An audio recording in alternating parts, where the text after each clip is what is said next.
We live in an age obsessed with novelty, with disruption as a cardinal virtue, and with an almost pathological rejection of anything that smacks of bold. The past is often painted as a burden to be discarded, a repository of errors, prejudices, and limitations that must be overcome at any cost in the name of a utopian future, invariably radiant and free from the shackles of history. Dominant narratives celebrate the revolutionary, the iconoclast, the one who dares to break the chains of tradition to forge something entirely new. But what if this narrative is dangerously wrong? What if the contempt for the past is not a path to liberation, but a highway to chaos, tyranny, and social disintegration? What if we were to discover that tradition, far from being a prison, is in fact one of the most potent tools we have to preserve individual liberty and social order against the entropic forces that constantly threaten to engulf us? This investigation delves into an apparently improbable but profoundly revealing intellectual alliance, the fusion of Edmund Burke's prudential conservatism and Murray Rothbard's radical libertarianism. Both, starting from distinct premises, converge on a visceral distrust of abrupt ruptures and a valorization, albeit for different reasons, of the foundations built by time, accumulated experience, and the intergenerational wisdom encapsulated in what we call tradition. This text is not a mere nostalgic exaltation of the past, but a rigorous analysis of why inherited institutions, customs, and values, even when imperfect, function as a complex and delicate ecosystem that protects society from plunging into the abyss of arbitrariness and disorder. We will challenge the notion that progress demands the demolition of the old and explore how the wisdom contained in tradition can be the most effective weapon against modern chaos, whether fostered by utopian social engineers or by the state Leviathan itself, which both Burke and Rothbard so feared, even if their critiques manifested in distinct ways. Prepare to question the dogma of rupture and rediscover the subversive power of the past. The anti-utopians, Burke and Rothbard, the distrust of grandiose abstractions and social engineering projects that promise to remake the world from a blank slate, is a common thread that surprisingly unites the thought of Edmund Burke, the father of modern conservatism, and Murray Rothbard, one of the most influential theorists of anarcho-capitalist libertarianism. Burke, witnessing the horrors of the French Revolution, warned of the dangers of summarily discarding institutions and customs that had evolved organically over centuries. For him, society was not a machine to be dismantled and reassembled according to a rationalist plan, but a living, complex organism whose parts were interconnected in subtle and often incomprehensible ways to the limited human reason of a single generation. Traditions, prejudices, in the Burkean sense of prior judgments based on collective experience, and established hierarchies, even with their flaws, contained an accumulated wisdom, a capital of nations and ages, that provided stability, moral guidance, and a sense of belonging indispensable to social cohesion. The Jacobin attempt to eradicate the past in the name of abstract reason was, for Burke, a recipe for tyranny and terror, for it destroyed the natural checks and balances on arbitrary power that history itself had laboriously constructed. He saw in the British Constitution not a document forged in a single moment of enlightenment, but the result of a long process of adjustments, compromises, and learning, a heritage to be preserved and reformed with prudence, never demolished. Freedom, for Burke, was not an abstract right to be proclaimed, but a concrete inheritance, guaranteed by specific institutions and ingrained customs. Rothbard, on the other hand, arrived at a similar critique of radical ruptures in centralized planning from a radically individualistic perspective focused on the inviolability of property rights and non-aggression. Although his utopia was the complete absence of the state, something Burke would certainly reject, Rothbard shared with the Irish thinker a profound aversion to the arrogance of central planners and revolutionaries who believed themselves capable of redesigning society according to their ideological whims. For Rothbard, genuine social order emerges spontaneously from the voluntary interactions between free individuals in the market and in civil society. Any attempt to impose an artificial order from above, especially through state violence, which he saw as inherently illegitimate, was doomed to generate chaos, inefficiency, and, above all, the systematic violation of individual rights. Tradition, in this Rothbardian context, can be seen not as a set of dictates to be followed blindly, but as a repository of decentralized and time-tested solutions to recurring problems of social life. Institutions such as the family, private property, contracts, language, and moral norms were not invented by an enlightened despot, but evolved as spontaneous orders, facilitating cooperation and prosperity. The revolutionary attempt to destroy these traditional institutions in the name of forced equality or a new man represented, for Rothbard, a direct attack on the very structure that makes freedom and cooperation possible. He saw socialism and other forms of radical collectivism not as progress, but as a barbaric regression, an attempt to reimpose the logic of coercion and central planning on the self-organized complexity of free society. Thus, although their philosophical justifications were distinct, Burke emphasizing prudence, organic order, and heritage, Rothbard emphasizing natural rights, human action, and spontaneous order, both converged in their critique of revolutionary hubris and in their implicit or explicit valorization of the social arrangements that emerge and consolidate over time, resisting the test of reality. Tradition as a bulwark against the state. The convergence between Burke and Rothbard becomes even more fascinating when we analyze the role of tradition as a bulwark against the overwhelming power of the modern state. Burke, although accepting the necessity of government, was a fierce critic of arbitrary power and defended an ordered liberty, guaranteed by intermediate institutions, the church, the local aristocracy, corporations, the family, that served as counterweights to central power. These institutions, deeply rooted in tradition, formed a dense social tapestry that protected the individual from excessive state intervention. The destruction of these little platoons, as he called them, would leave the individual isolated and vulnerable before the impersonal state machine. The French Revolution, in sweeping away these traditional structures in the name of abstract equality and indivisible popular sovereignty, was, in Burke's view, paving the way for a despotism far worse than that of the Ancien regime. Tradition, therefore, was not just a moral guide or a repository of wisdom, but an essential social infrastructure for the preservation of concrete liberty. It was the diversity and autonomy of these traditional institutions that prevented the total concentration of power. Rothbard would take this distrust of the state to its logical extreme, advocating its complete abolition. However, his analysis of how society would function without a centralized state depends crucially on the existence of norms, institutions, and mechanisms for conflict resolution that, to a large extent, are products of tradition and spontaneous order. Private security agencies, arbitration systems, commercial codes of conduct, networks of trust and reputation, all these elements of a hypothetical anarcho-capitalist society depend on a pre-existing social capital and shared cultural norms that cannot simply be decreed or invented from scratch.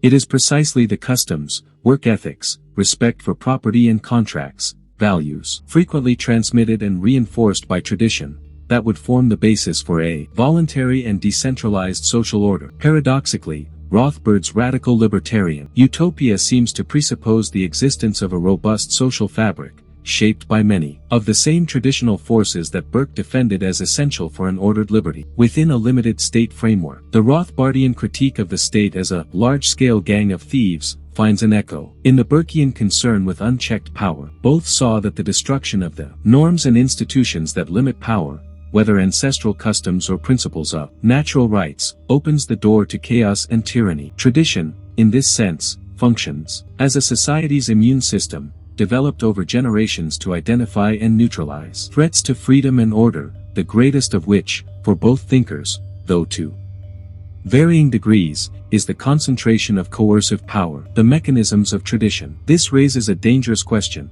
How exactly does tradition work this protective magic? What are the hidden mechanisms that give apparently archaic institutions and customs such vital power against the forces of chaos and tyranny? The first of these mechanisms is the encapsulation of dispersed and tacit knowledge. Inspired in part by Burke, the economist and philosopher F.A. Hayek argued that the great fallacy of constructivist rationalism, the idea that we can design society from pure reason, is to ignore that most of the knowledge relevant to social order is not scientific or explicit, but practical, local, contextual, and often tacit, incorporated in skills, habits, rules of conduct, and institutions that no one consciously planned, but that work. Traditions are, in essence, evolved heuristics, cognitive and behavioral shortcuts that allow us to navigate the complexity of the social world without having to reinvent the wheel every generation. They represent the accumulated wisdom of countless social experiments, past successes and failures,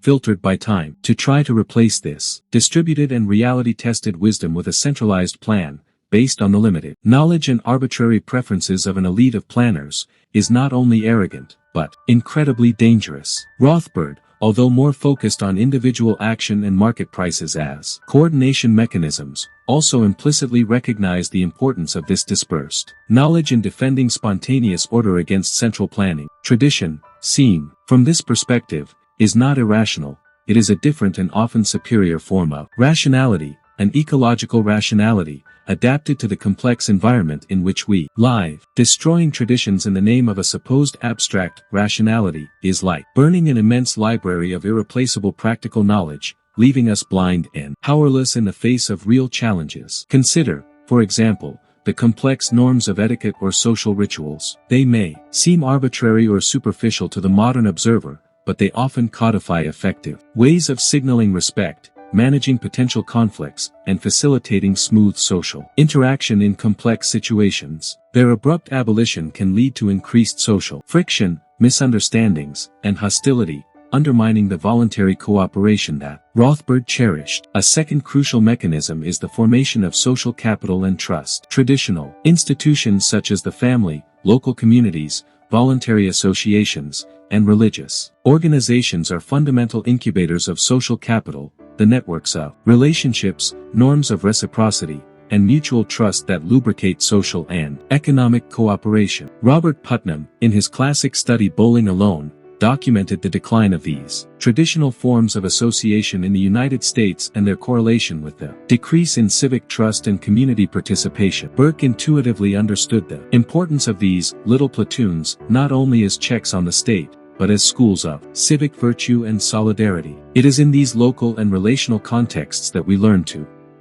trust others, to keep promises, to cooperate for common goals, and to develop a sense of mutual responsibility. Rothbard, although focused on the individual, recognized that a free society would depend heavily on networks of trust and reputation to ensure the fulfillment of contracts and personal security in the absence of a monopolistic state. Tradition, by providing a stable framework of shared expectations, roles, and values, reduces uncertainty and transaction costs in social and economic interactions. It creates an environment where trust can flourish. When traditional institutions and norms are eroded by rapid social changes, atomistic individualism, or state intervention that replaces mutual aid with bureaucratic programs, social capital dissipates. The result is a more fragmented, distrustful, and litigious society, where cooperation becomes more difficult and the perceived need for an interventionist state to arbitrate disputes and guarantee order paradoxically increases.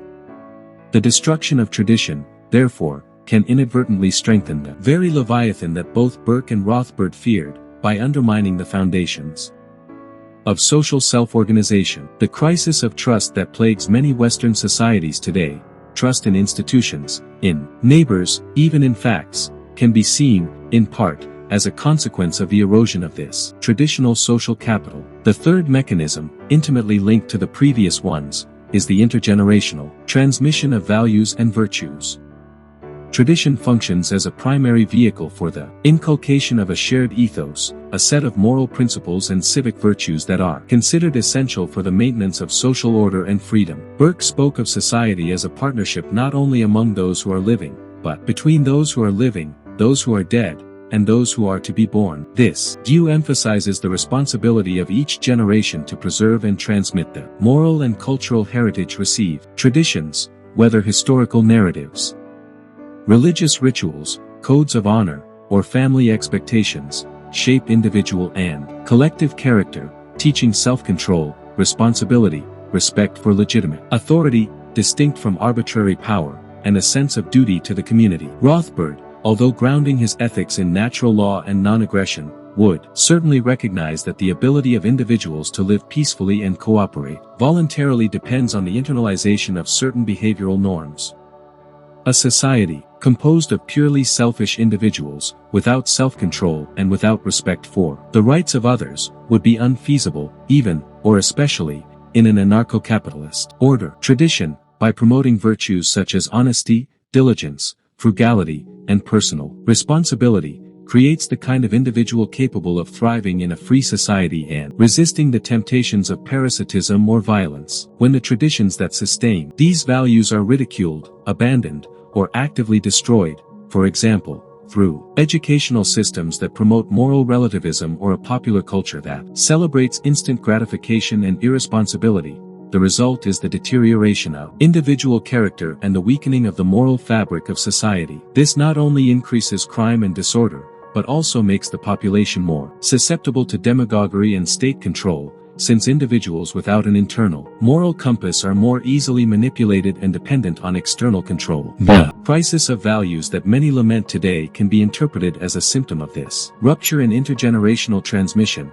a weakening of the traditional mechanism of character formation. A fourth powerful mechanism by which tradition combats chaos is its function as a source of identity and belonging. In an era of increasing globalization, mobility, and social fragmentation, traditional identities, based on nationality, ethnicity, religion, locality, or even specific cultural affiliations, provide individuals with a sense of root, continuity, and meaning that transcends their ephemeral lives. Burke deeply understood this human need for belonging, seeing attachment to little platoons and the nation as natural extensions of family ties. These shared identities, forged by common history and culture, create bonds of solidarity and a sense of collective purpose that are essential for social resilience in times of crisis. They tell us who we are, where we come from, and what community we belong to. Rothbard, with his focus on methodological individualism, might be more skeptical of collective identities, fearing that they could lead to collectivism and aggressive nationalism,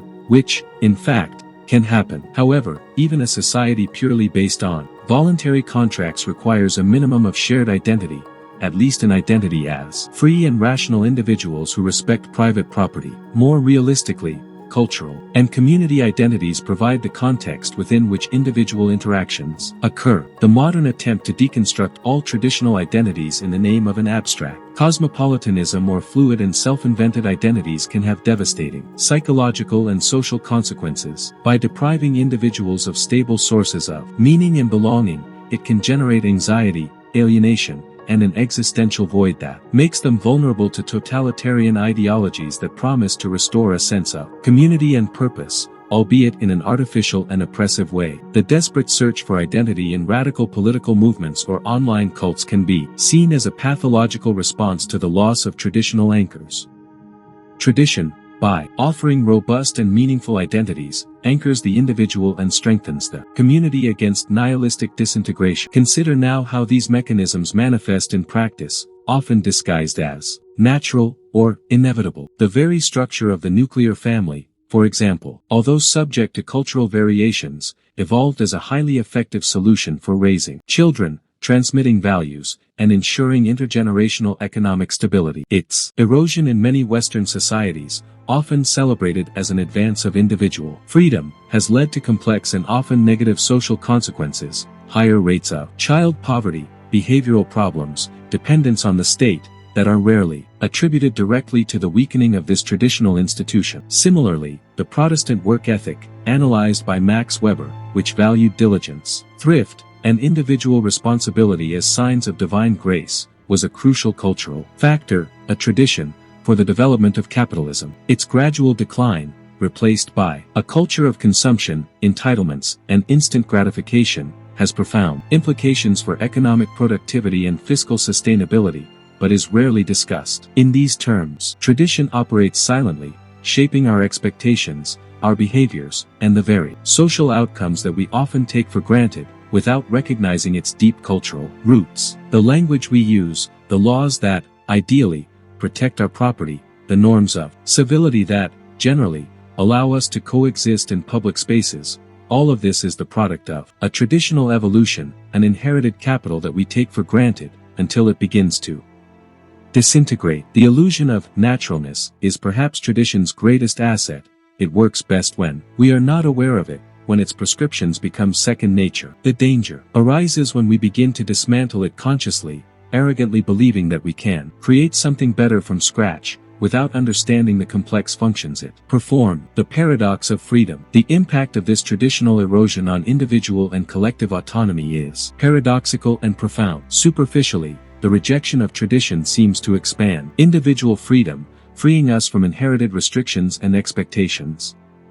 We can choose our lifestyle, our identity, our values, without the shackles of the past. However, this apparent freedom can be illusory. As Burke argued, the absence of internal restrictions imposed by tradition and internalized morality inevitably leads to the need for more external restrictions imposed by the state. Atomized individuals.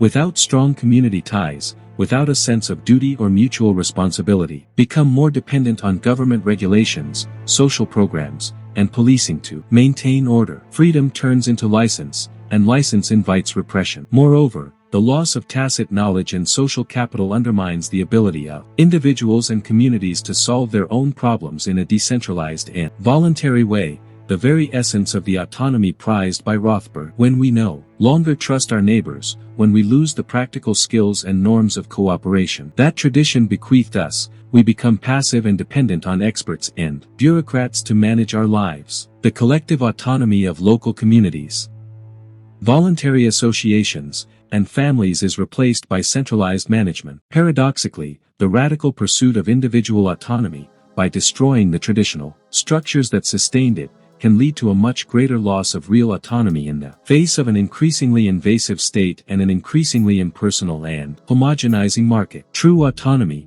perhaps, lies not in the total rejection of the past, but in the ability to critically inherit tradition, adapt it, and use it as a resource to build a free and ordered future. Reclaiming tradition. So, how can we dismantle the negative effects of the blind rejection of tradition, while avoiding the trap of a fossilized and oppressive traditionalism? The answer lies not in a simple nostalgic restoration of the past, but in a critical and strategic reappropriation of traditional wisdom. First, it is necessary to cultivate epistemological humility. We must recognize the limits of our own reason and the vast extent of tacit knowledge and accumulated experience that resides in inherited institutions and practices. Before discarding a tradition, we must strive to understand deeply why it arose and what functions, visible and invisible, it performs. This demands a healthy skepticism in relation to grandiose projects of social engineering and a preference for prudent reform over radical revolution, an eminently Burkean principle. Second, it is necessary to revitalize intermediate institutions. Instead of relying exclusively on the state or the market, we must actively strengthen families, local communities, voluntary associations, independent schools, and other forms of decentralized social organization that form the connective tissue of society. This involves protecting their autonomy from state interference and promoting a culture of civic participation and local responsibility, something that resonates with the Rothbardian emphasis on voluntary civil society. Third, we need to promote an education that values cultural and moral heritage.